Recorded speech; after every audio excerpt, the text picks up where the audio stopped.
De medailles zijn haast 20 jaar lang in Nieuw-Zeeland west. Mijn naam droeg een 4 familielid.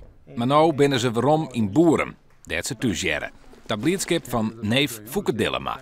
Dit is geweldig dat die dingen weer waarom ben, want ik kan het net onder woorden brengen. Ik ben er gewoon stil van.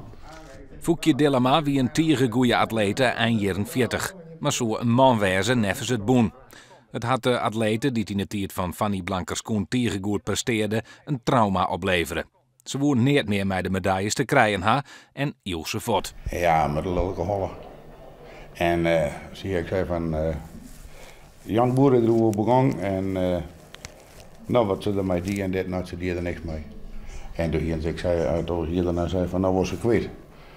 Ja, later dan denk ik bij zichzelf wat met die man ermee, maar ze had zo'n ruilen van een elektrische boormachine. Ze had een boormachine gekregen en de man had deze mij na. Age Bosma is de skwanzoon van de keeper. Hij brengt de medailles weerom. Zijn skwanheid woer dat nooit, maar die is verstoren. Er wie nou geen twijfel.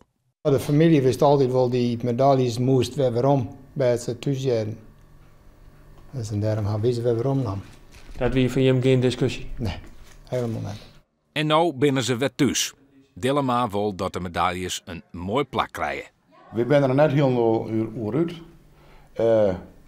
Ze hebben nu benaderen om zij hier in de oudheidkamer een paar weken tentoon te stellen.